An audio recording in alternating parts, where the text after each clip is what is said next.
इस पृथ्वी पर जहाँ पर हम सभी निवास करते हैं, यह दृश्य जगत का स्थूल साकार लोक है। यहाँ दृश्य जगत की हर वस्तु अपने अपने आकार में स्थूल रूप में विद्यमान है। हम इस साकार जगत में 5 तत्वों के शरीर में रहते हुए सिर्फ इस पृथ्वी के निवासी नहीं हैं। आज संपूर्ण विश्व के विभिन्न देशों में शक्ति संपन्न शासन व्यवस्थाएं होते हुए भी सर्वत्र फैली हुई अराजकतापूर्ण आतंककारी असुरी प्रवृत्तियां क्या आज बेबस मानव का गला नहीं घोट रही है? स्वार्थ में डूबा मनुष्य आज अपने ही मूल स्वरूप एवं स्वधर्म को भूला हुआ अपने मुख्य ध्येय को छोड़कर क्या अशांत और दुखी नहीं है?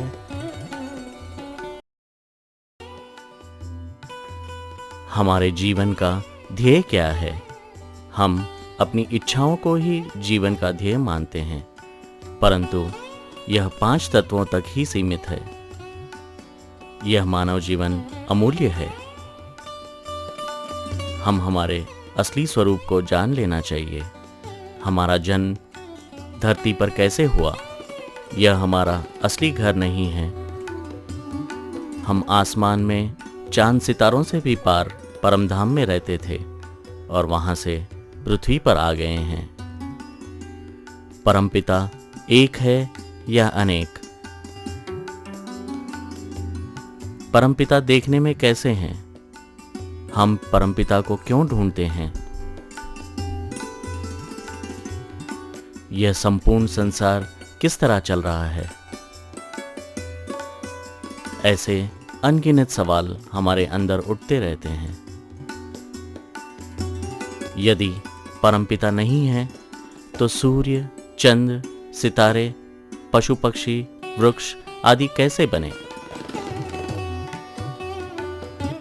यह दृश्य अदृश्य दुनिया में कोई भी वस्तु को बनाने वाला कोई तो है। कोई भी वस्तु अपने आप उत्पन्न नहीं हो सकती। यह पृथ्वी भी परमपिता की रचना है। परमपिता द्वारा इस सृष्टि की रचना किस तरह हुई? आइए हम इस गुह्य रहस्य और दिव्य ज्ञान को समझें। हमारा असली वतन परमधाम है।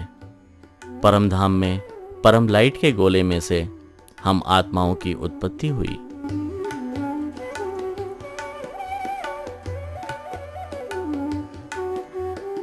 यह प्रकाश का परम लाइट का एक पुंज है।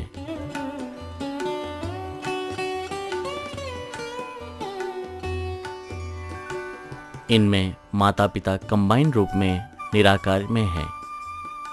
यह पुंज शिव शक्ति, पुरुष प्रकृति, लाइट माइट और प्रोटॉन इलेक्ट्रॉन नाम से भी पहचाने जाते हैं। यही परब्रह्म है। यह पुंज के बाहर के कवर में हलचल होने से आत्मा रूपी पावर बाहर निकलता है।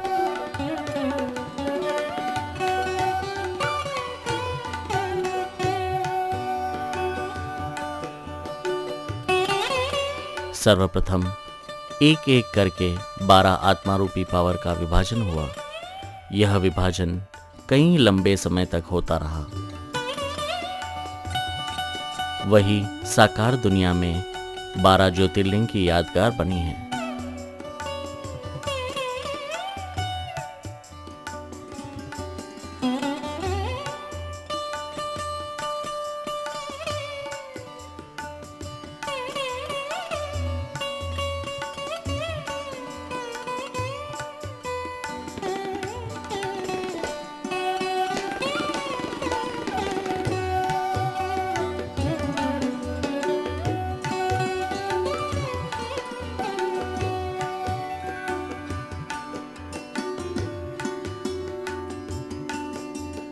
वही अलग अलग धर्म स्थापकों का पूर्वज है।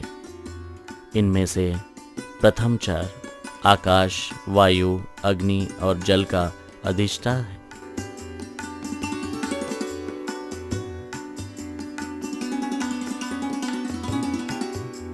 अपने शास्त्रों में इस धाम को परम धाम बताया है। हमारा ऊंचे से ऊंचा धाम है।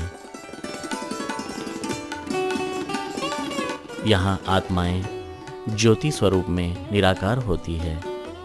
आत्माओं की गुणातीत, भावातीत, कर्मातीत स्थिति होती है।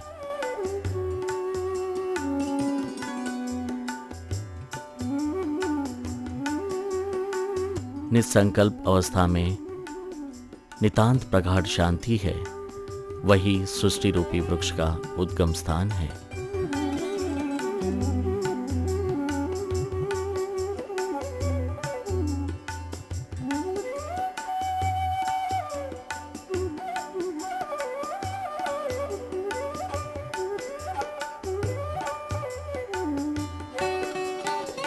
परम लाइट के गोले में से प्रथम 12 आत्माएं निकलती है।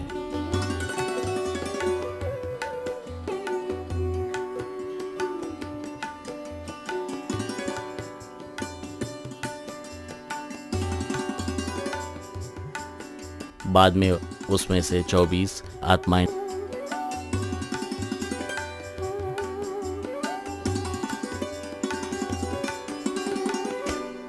में से 108 आत्माएं और 1008 आत्माएं और 16,108 आत्माएं और अंत में 9 लाख जितनी आत्माएं निराकार स्वरूप में निकलती है।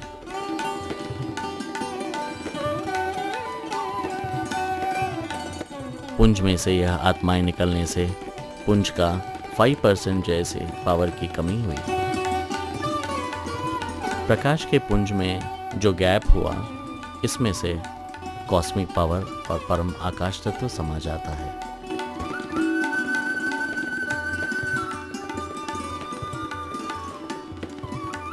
परम धाम में 9 लाख आत्माओं का सर्जन होने के बाद परम आकाश तत्व गोल्डन कलर का होने से उसको मूल वतन कहेंगे। आत्माओं में पावर की कमी होने से संकल्प चलना शुरू होता है। अलग अलग कलर की अनुभूति होती है। यहाँ आत्माएं निराकारी से आकारी रूप धारण करने लगी।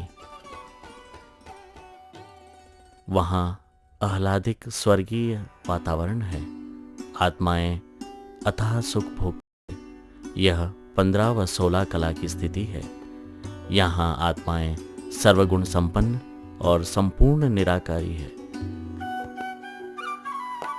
धीरे धीरे बढ़ती हुई आत्माएं 2 करोड़ जितनी हो जाती है। यहाँ आत्माएं बनने में कुल 30% पावर का खर्च गोले में से हुआ।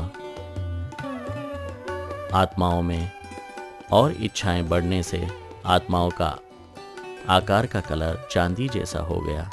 वही हमारा सूक्ष्म वतन है। यहाँ आत्माएं प्यार की कमी के कारण अपना अपना ग्रुप बनाने लगा। संकल्पों के टकराव से अलग अलग कलर उत्पन्न होने लगा। प्रकाश में शरीर में अंगों का निखार होने लगा। वाद्य साधनों से संगीत की अनुभूति होने लगी।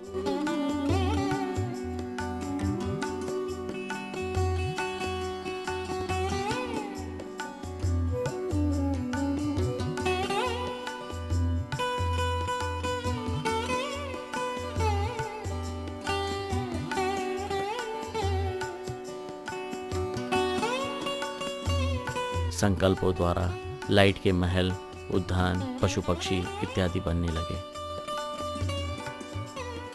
सूक्ष्म दुनिया की रीत रस्म ही स्थूल साकारी दुनिया में आई है। विज्ञान भी कहता है सूक्ष्म दुनिया जो है स्थूल का सूक्ष्म रूप है और स्थूल दुनिया जो है वह सूक्ष्म का स्थूल रूप है। यह दृश्य जगत में जो कुछ है वह अदृश्य जगत का अनुकृति और अनुकरण है।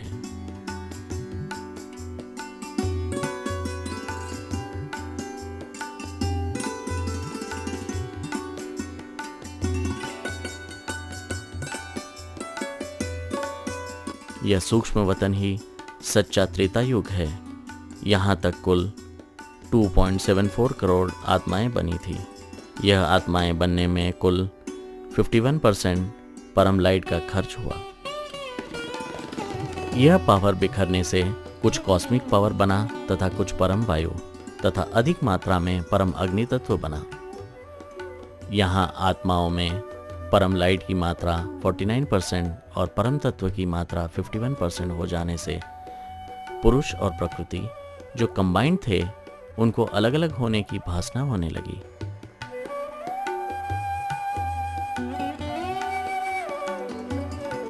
कुछ समय के बाद पूर्ण रीत से अलग हो गए।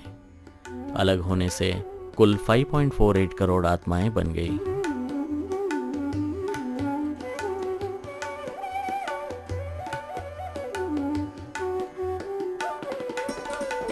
फिर आत्माएं अपने अपने संकल्पों के द्वारा अपने ब्रह्मांड बनाने लगे।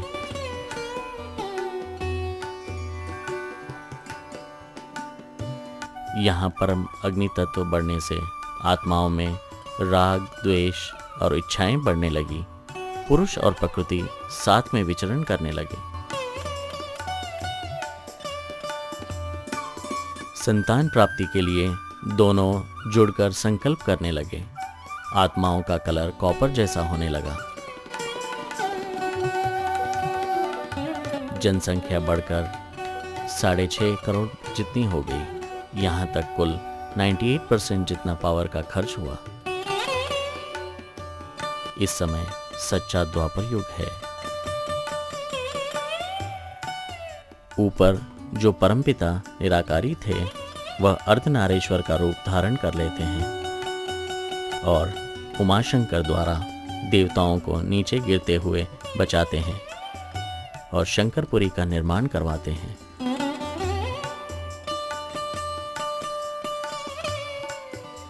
शास्त्रों में लिखा है शिव शंकर एक है, पर यह ठीक नहीं है। शिव है रचयिता और शंकर है रचना। शिव है दया का सागर और शंकर है विनाशकारी महादेव। इसीलिए दोनों अलग अलग हैं।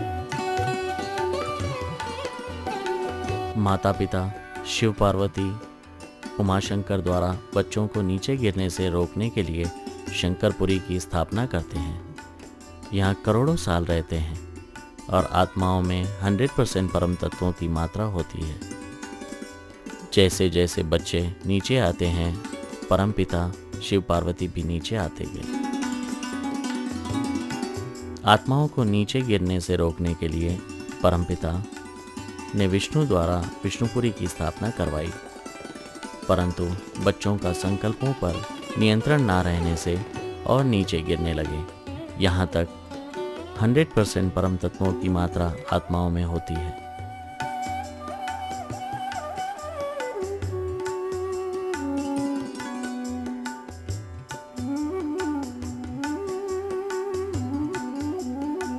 बच्चों को और नीचे गिरने से बचाने के लिए ब्रह्मा द्वारा ब्रह्म ज्ञान देने के लिए ब्रह्मापुरी की स्थापना करवाते हैं।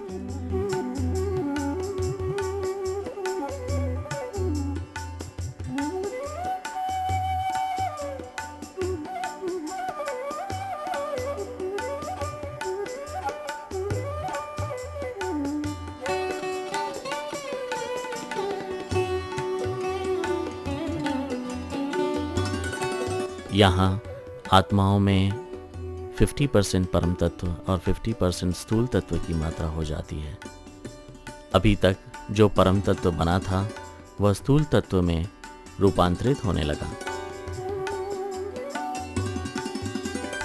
इस पृथ्वी और सूर्यमंडल के आसपास 3 से 5 तत्वों वाला अलग अलग कुल 22 स्तर जिन्हें लोक कहते हैं।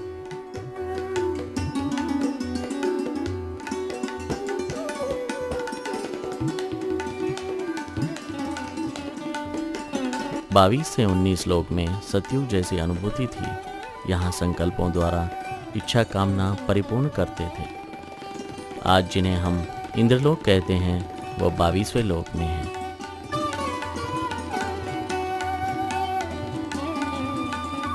समय अनुसार इंद्र बदलता रहता है। इस समय सभी देवी देवता निर्विकारी थे। यहाँ भी बहुत ही सुख था, दुख का नामो निशान नहीं था। देवता अहिंसक और सर्वगुण संपन्न थे। आत्माओं में उड़ने की शक्ति थी। यहाँ 22वें लोक में परम तत्व 40% और तत्व 60% हो जाते हैं। 18 से 15 लोक में त्रेतायुग जैसी अनुभूति थी। 17 लोक से देवता और असुरों की लड़ाई होने लगी। 15वें लोक में भारी देवासुर संग्राम हुआ। आत्माओं के शरीर में जल और पृथ्वी तत्वों की मात्रा बढ़ने लगी। इससे भारीपन आने से उड़ना कम हो गया। परम तत्वों की मात्रा घटने लगी। 18 लोक से 15 लोक तक संतान रचने का कोई ज्ञान नहीं था।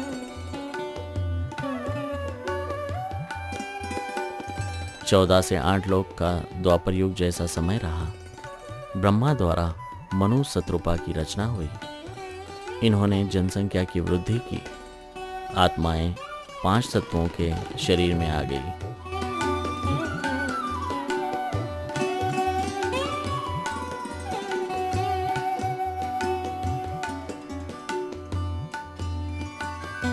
चौदहवें लोक में जनसंख्या की वृद्धि करने के लिए मैथुनी क्रिया की शिक्षा मिली। पुराने मंदिरों में काम क्रीड़ा युक्त शिल्प जो हम देखते हैं वो उस समय की यादगार है। उस समय रचना की शिक्षा मंदिरों द्वारा दी जाती थी। यह पवित्र कार्य माना जाता था। उत्तम संतान के लिए की गई जातीय क्रिया साधना मानी जाती। पुरुष और प्रकृति जब साथ में रहते हैं तभी उन्हें पूरी शक्ति मिलती है, पूर्णता प्राप्त होती है।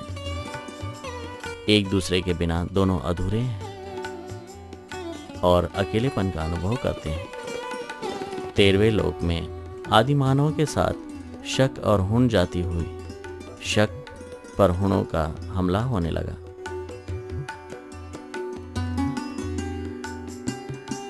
बारहवें लोक में आर्य और अनार्य कहलाते थे। आर्य सूर्य पूजा और अनार्य नाग पूजा करते थे। यहाँ राम अवतार में राम का प्रागट्य हुआ।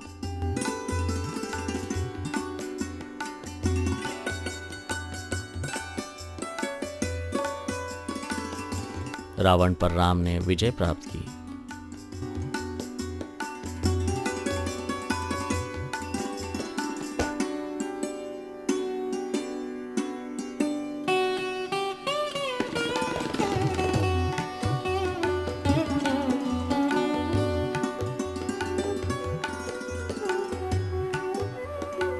ग्यारहवें लोक में आज से 5233 वर्ष पहले श्री कृष्ण का प्रागट्य हुआ।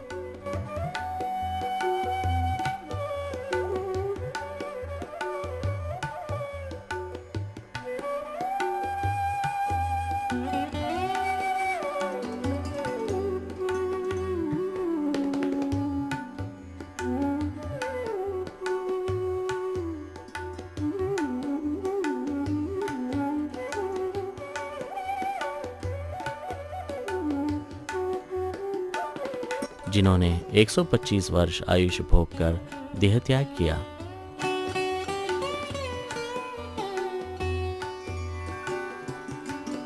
मथुरा में कंस को मारकर द्वारिका में राज्य किया।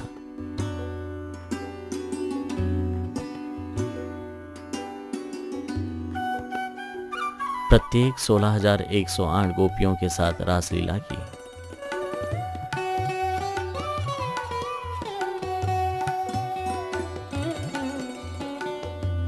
दसवें लोक में देवताओं पर असुरों का अत्याचार होने लगा। यहाँ 9 लोक तक कोई अलग अलग धर्म संप्रदाय की स्थापना नहीं हुई थी।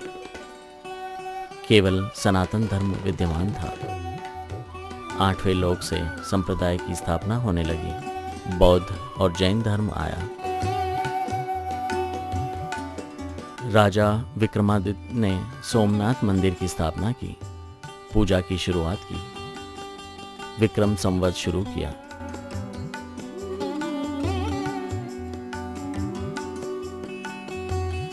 7 से 1 लोक का समय पूर्ण कलयुग रहा। आत्माओं के शरीर में जल और पृथ्वी तत्व अधिक मात्रा में हो गया। 7वें लोक में आत्माओं की ज्यादा गिरावट होने से पृथ्वी का आकार सिकुड़ने लगा।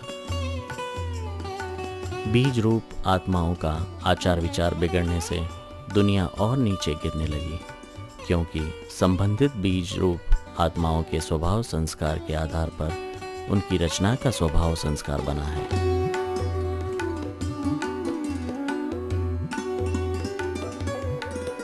कलयुग में भक्त लोग 108 बीजों की यादगार में बनी हुई माला फेरते हैं। बीज रूप आत्माएं 5 तत्वों में साकार में आ जाने से पृथ्वी, सितारे, ग्रह भी स्थूल में आ गए और पृथ्वी के रचयिता के संकल्प रावण में फैलने से ही पृथ्वी रावण में बनी हुई है। सब ग्रह, सितारे चैतन्य आत्माओं का यादगार बना हुआ है। आत्माओं की गतिविधि तथा विचारों की मात्रा बढ़ने से ग्रह, सितारे गतिशील बने। मनुष्य सृष्टि का बीज निराकारी होता है तो उसकी रचना भी निराकारी बनती है। बीज आकारी बनने से उनकी रचना भी आकारी बनती है और बीज साकारी बनने से उनकी रचना भी साकारी बन जाती है। प्रकृति परिवर्तनशील होने के आधार से बीज अव्यक्त में से व्यक्त में यानी निराकारी में से साकारी में आ गया और दुख का कारण बना। कलयुग में कलह अर्थात लड़ाई और युग माने समय अलग अलग धर्म के नाम पर लड़ाई झगड़ा चालू रहता है।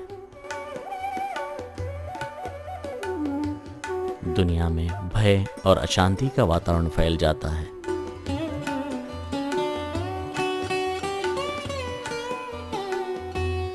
तब परमपिता सृष्टि को पावन बनाने के लिए आते हैं।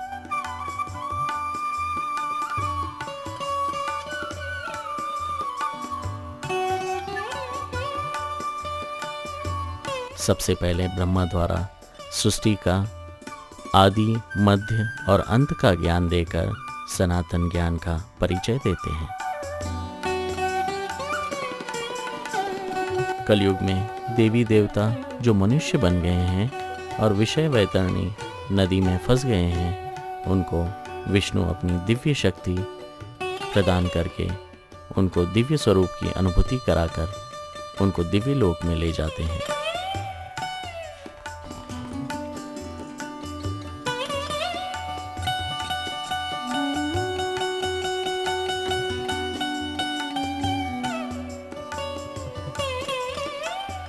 और परमपिता शंकर द्वारा आसुरी वृत्ति वाली आत्माओं का विनाश कर मुक्ति दिलवाते हैं। इसीलिए परमपिता त्रिमूर्ति कहलाते हैं।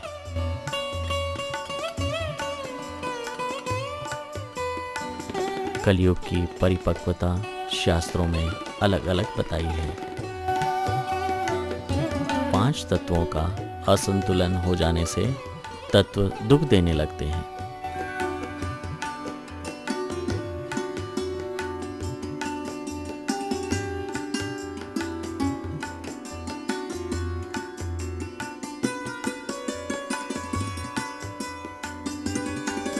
गाय गंध खाने लगती है, अनाज पुड़ियों में मिलने लगता है, पानी पैकेट में मिलने लगता है।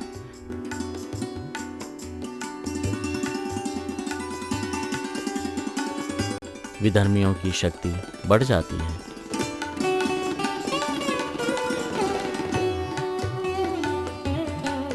नारी जाति पर हमला होने लगता है। यह सब संकेत कलयुग के अंत की निशानी है।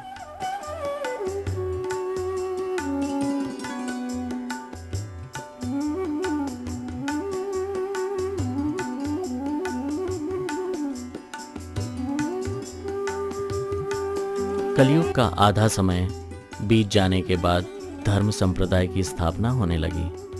प्रत्येक धर्म सनातन धर्म में से ही निकल रहा था।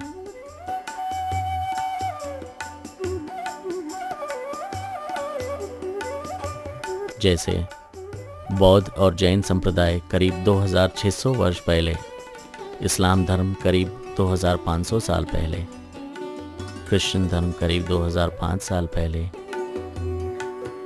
संन्यास धर्म करीब 1500 साल पहले, मुस्लिम धर्म करीब 1426 वर्ष पहले, सिख धर्म करीब 500 साल पहले, स्वामीनारायण करीब 200 साल पहले, नास्तिक धर्म करीब 150 साल पहले। पिछले 100 वर्ष में अनेक संप्रदाय हुए और अनेक बन रहे हैं। आज दुनिया में करीब 10,000 जितनी संप्रदाय हो गए हैं और अपने को भगवान मानकर लोगों को गुमराह कर रहे हैं।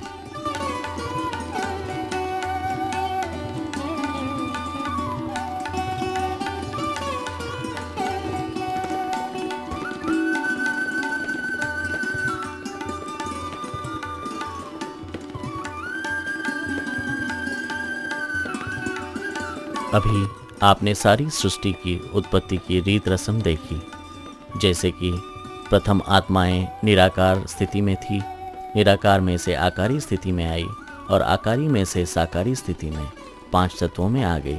सृष्टि पावन में से पतित बन गई।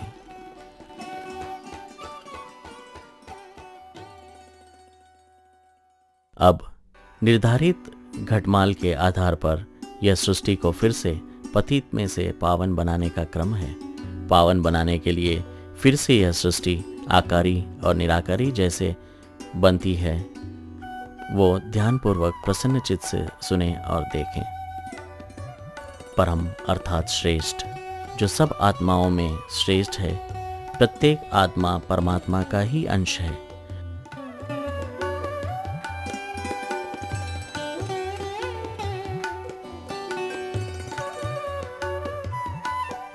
भगवद गीता में भगवान ने कहा है, मैं सामान्य से सामान्य मनुष्य का रूप में अवतरित होता हूँ। मेरे साथ रहने वाले भी मुझे नहीं पहचान सकते। अब समय है परमपिता को पहचानने का।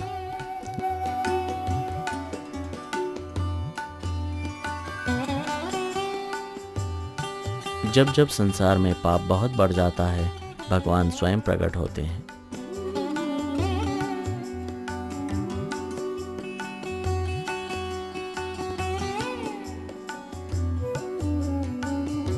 हम जानते हैं कि यह अंत समय है, परंतु भगवान को जानना बहुत कठिन है। भगवान भी इस समय मनुष्य के रूप में है। वह भी सामान्य मनुष्य की तरह रह रहे हैं, परंतु उनके पास दिव्य ज्ञान है, अर्थात सूक्ष्म में ले जाने की शक्ति। वही सारी दुनिया के बीज है। इसी में से सारी सृष्टि बनी हुई है। आखिर में इसी में ही सारी सृष्टि समा जाती है। जैसे वृक्ष बड़ा होने से उसका बीज खोजना कठिन हो जाता है, उसी तरह भगवान को 650 करोड़ मनुष्यों में से खोजना कठिन है। उन्हें केवल दिव्य ज्ञान और दिव्य स्वरूप से ही पहचान सकते हैं।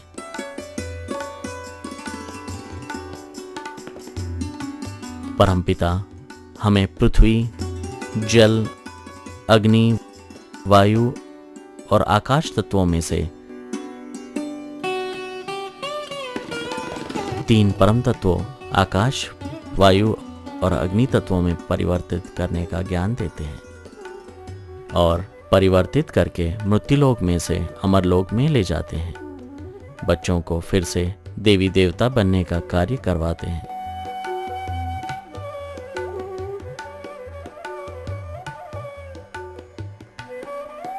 कलयुग का अंत आता है।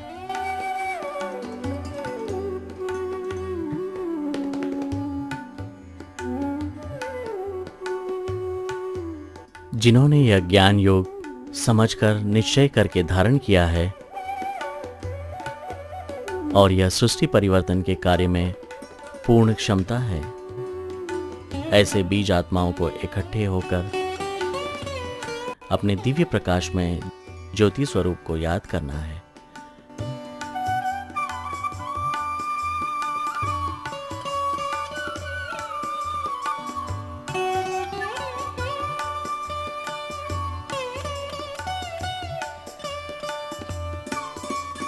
प्रकाश हमारे जीवन के लिए आवश्यक है। वही जीवन का लक्ष्य है। वनस्पति भी सूर्य ऊर्जा प्रचुर मात्रा में संग्रहित करती है और संग्रहित प्रकाश ऊर्जा द्वारा हमारे शरीर को पुष्टि मिलती है। हमारा शरीर एक जीवंत प्रकाश कोश है। अपने दिव्य प्रकाशमय स्वरूप की याद और प्रकाशमान करने से वैसे ही हम बनते हैं। प्रथम ध्यान योग में बैठने के समय पर शरीर को स्थिर रखिए। मन को एकाग्र और निसंकल्प करने के लिए हमारे चलता हुआ श्वास का आधार लेना है अथवा ओम की ध्वनि का धीरे धीरे उच्चार करना है।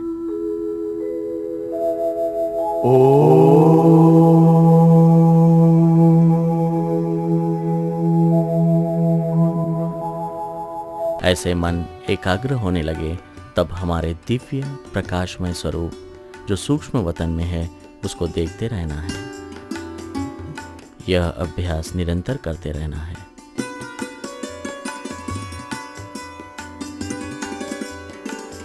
ऐसा लंबे समय का अभ्यास के बाद धीरे धीरे हमारे शरीर में प्रथम पृथ्वी और जल तत्व कम होते जाएगा। बाद में अग्नि, वायु और आकाश तत्व भी कम होता जाएगा। जैसे जैसे कम होता जाएगा वैसे उसकी जगह पर परम तत्व आते जाएंगे। अभी हमारे शरीर में 90% 3 स्थूल तत्वों और 10% परम तत्वों का प्रमाण हो जाने से हमारे में उड़ने की क्षमता आ जाती है।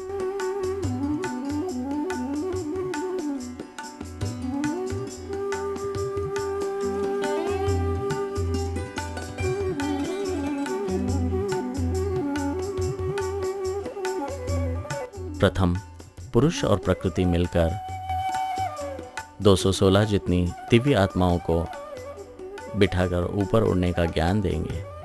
जिनको ऊपर उड़ने की क्षमता आ गई है वे सब परम माता पिता के साथ ऊपर दिव्य लोक में स्थित हो जाएंगे।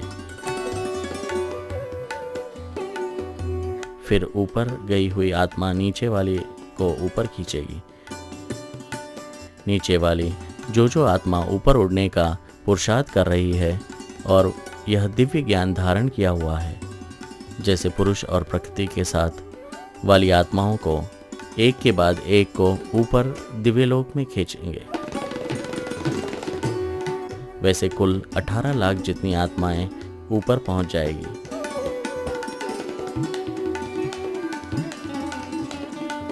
वे सब बीज के समान होगी।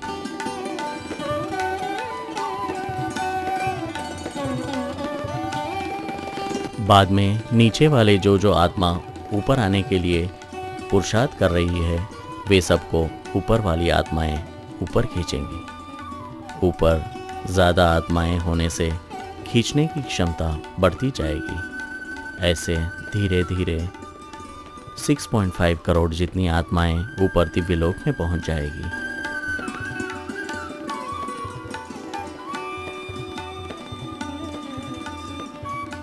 उनके संबंध संपर्क वाली 33 करोड़ आत्माएं परम तत्वों के संपर्क में आ जाएगी।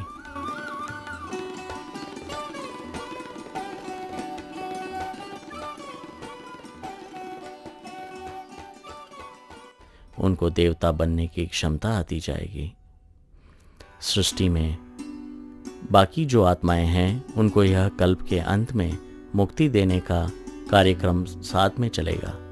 बीज आत्माओं के शरीर में स्थूल तत्वों का लय होने से उनकी रचना के शरीर में से भी स्थूल तत्व निकल जाएगा और शरीर पिघल जाएगा। सबकी आत्मा 33 करोड़ में समा जाएगी और 33 करोड़ की आत्माएं 6.5 करोड़ में समा जाएगी।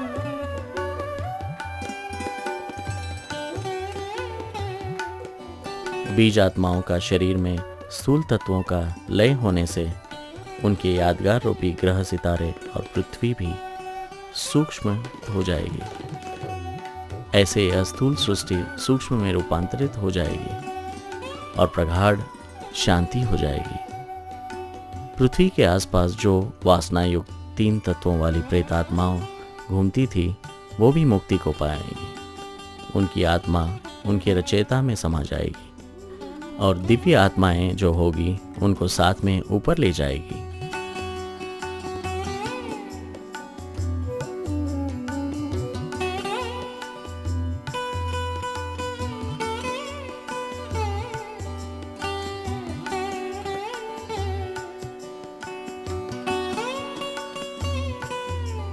सूक्ष्म में ऊपर गई हुई 8 से 9 कला के स्टेज में 1 करोड़ जितनी 5.5 करोड़ में समा जाएगी।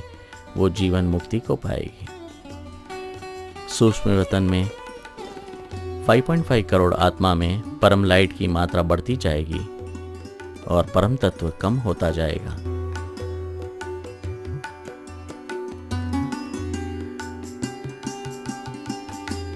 जब परम लाइट बढ़ते बढ़ते 51% और परम तत्व 49% हो जाने से पुरुष और प्रकृति की आत्माएं कंबाइन हो जाएगी।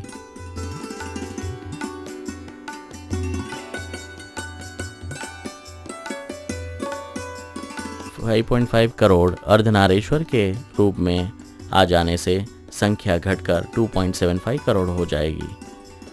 अपने साथ स्वभाव संस्कारों में मिलती हुई आत्माओं का युगल एक दूसरे के साथ समा जाएगा।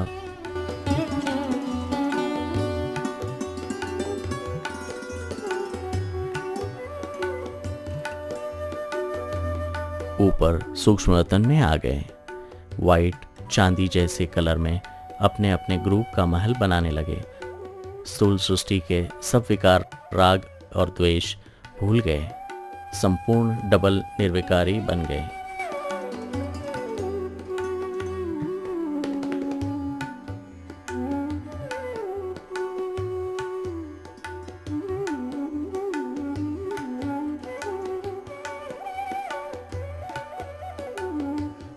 यहाँ आत्माओं के सूक्ष्म शरीर के अंग धीरे धीरे क्षीण होने लगे और जिनका पुरुषार्थ कम था, ऐसी 75 लाख जितनी आत्माएं जीवन मुक्ति को पाई। अपने अपने रचयिता में समाती गई। यहाँ परम लाइट की मात्रा बढ़कर 70% हो गई। आपस में प्यार की मात्रा बढ़ने से परम अग्नि तत्व भी कम होता गया।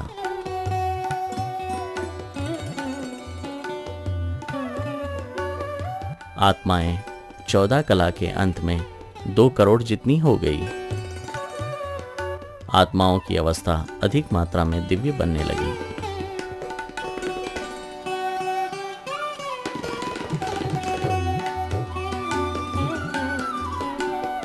आत्माओं की अवस्था प्रकाशमय स्वरूप में बढ़ने से चारों ओर का वातावरण सुनहरा हो गया।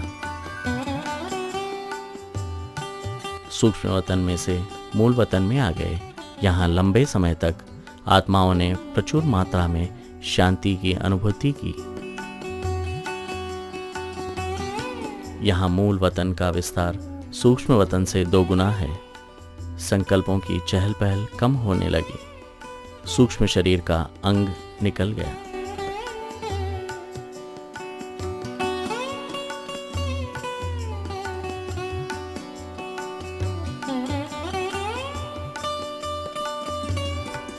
मूल वतन में कुल 1.91 करोड़ आत्माओं ने जीवन मुक्ति पाई। यह सब आत्माएं 9 लाख में समा गई।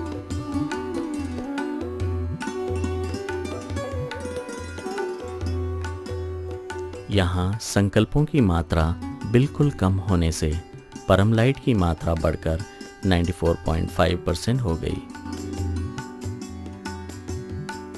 परम तत्वों का भी रूपांतरण परम लाइट में होने लगा, क्योंकि परम लाइट का नियंत्रण परम तत्वों पर रहता है और परम तत्वों का नियंत्रण स्थूल तत्वों पर रहता है।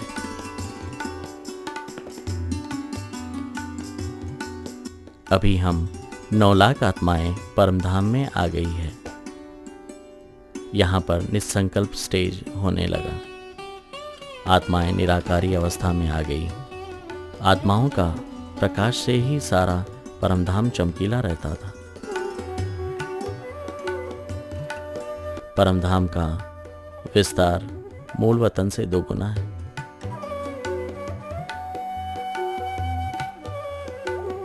यहाँ आत्माओं की स्थिति गुणातीत, कर्मातीत, इंद्रियातीत और भावातीत हो गई। यहाँ नया कोई कर्म बनता नहीं था। आत्मा सिर्फ ज्योति स्वरूप थी। यहाँ अलग अलग धर्म संप्रदायों का पूर्वज जो निकला था, उनकी रचना के साथ क्रमानुसार समाते गए।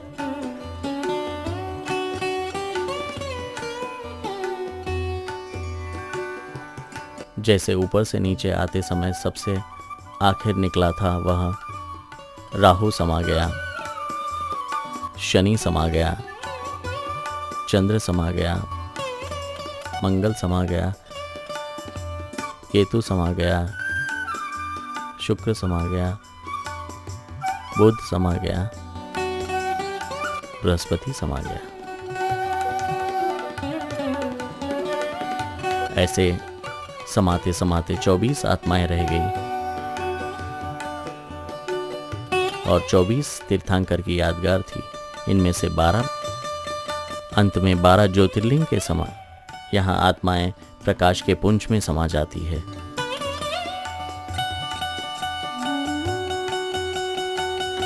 अभी प्रकाश के पुंज में परम लाइट की मात्रा 100% हो गई।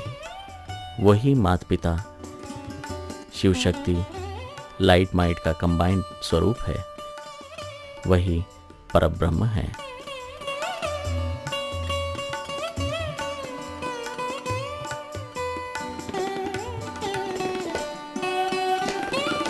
एक बीज में से सृष्टि रूप कल्प वृक्ष कैसे निकलता और फिर सारा वृक्ष एक बीज में कैसे समा गया, यह सारी घटमाल आपने देखी। अभी ऊपर उड़ने के लिए हम कैसे पुरुषार्थ करें, प्रकाशमय शरीर कैसे बनाएं, अभी कौन सा समय चल रहा है, संकल्प शक्ति का महत्व क्या है,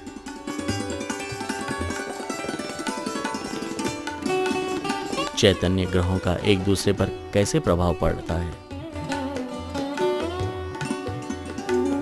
आइए यह सब हम देखें।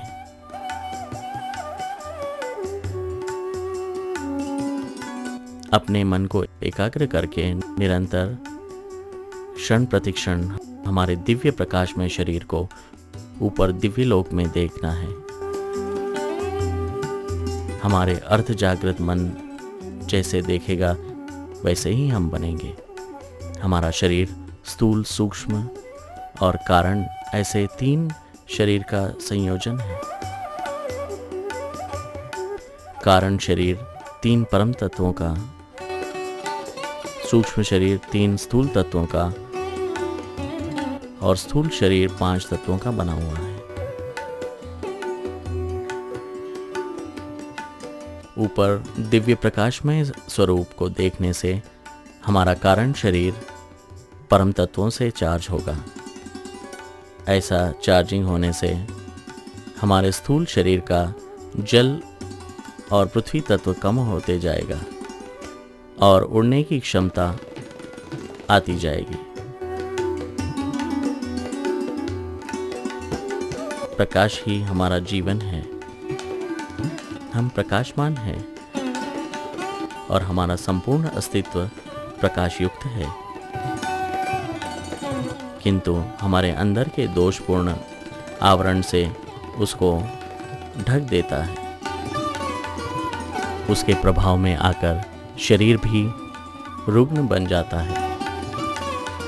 जब हम तपस्या करके निर्दोष और निर्विकारी स्थिति में पहुंचते हैं तो दोषपूर्ण आवरण दूर हो जाता है तब दिव्य प्रकाश हमको ओतप्रोत कर देता है। यही हमारा वास्तविक अस्तित्व है। इसे चेतना या आत्मा का प्रकाश भी कहते हैं। अभी संगम युग का समय चल रहा है। स्थूल दुनिया का अंत और सूक्ष्म दुनिया का आरंभ का समय है। तमो प्रधान समय का अंत और सतो प्रधान समय की शुरुआत है। एक कल्प का अंत और दूसरे कल्प की शुरुआत का समय है। अभी यह समय में बीज आत्माएं जैसा आचार विचार करेगी, वैसा ही सारे कल्प में उनका आचरण बनेगा।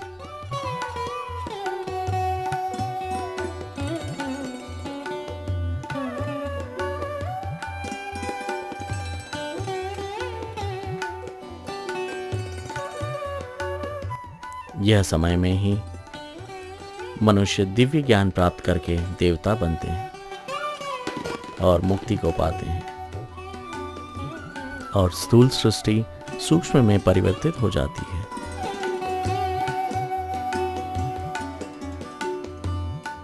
संकल्प शक्ति के महत्व के बारे में हम सोचें तो मालूम पड़ेगा कि मनुष्य जीवन का मूल आधार ही संकल्प है।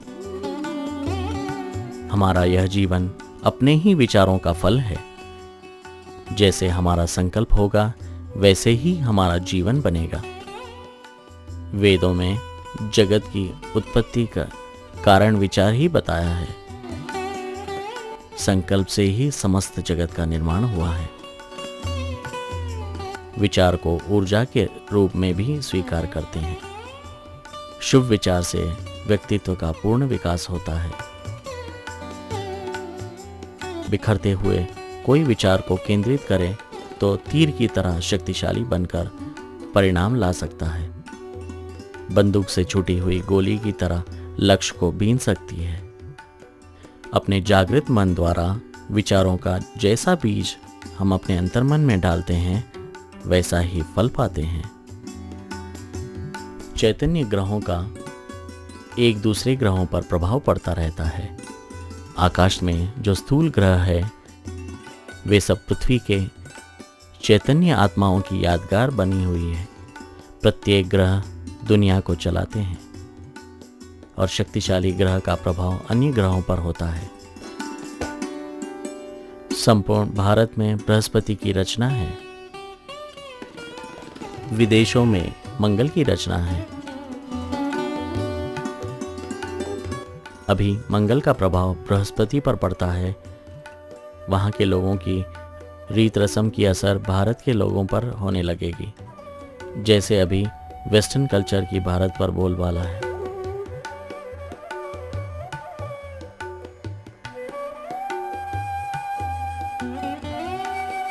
यह दिव्य ज्ञान घर घर पहुंचाने का मुख्य उद्देश्य विश्व की आधार और उद्धार मूर्त 108 बीज आत्माओं को ढूंढना और उन तक यह दिव्य संदेश पहुंचाना और सृष्टि परिवर्तन के कार्य में सहयोगी बनाना।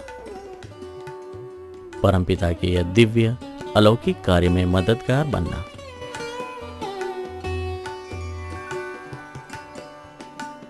हे बीज आत्माओं, उठो, जागो,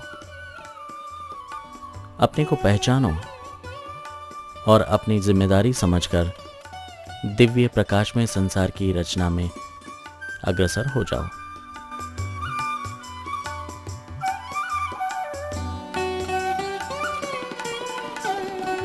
यह अव्यक्त ज्ञान गहराई में समझने के लिए आप भारत के अहमदाबाद शहर में विश्व परिवर्तक ईश्वरीय विद्यालय care of Radhe party plot Ranip GST crossing के पास चैनपुर गांव के आश्रम में आ सकते हैं। आने से पूर्व नीचे दिए गए फोन नंबर पर संपर्क करके आने की कृपा करें।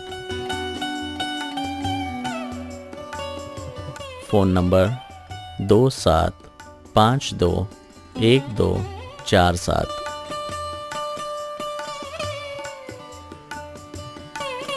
यह आश्रम में नियमित रूप से अव्यक्त ज्ञान योग और ध्यान का कार्यक्रम चलता रहता है। बाहर गांव से आने वाली आत्माओं के लिए भोजन और निवास की सुविधा उपलब्ध है। सारी सृष्टि में से 108 बीज आत्माओं को इकट्ठा करके सामूहिक ध्यान और योग द्वारा स्थूल सृष्टि को सूक्ष्म में से रूपांतरित करने का यह विद्यालय का लक्ष्य है। तो आइए यह भगीरथ कार्य में सहयोगी बनिए और अपना जीवन सार्थक कीजिए।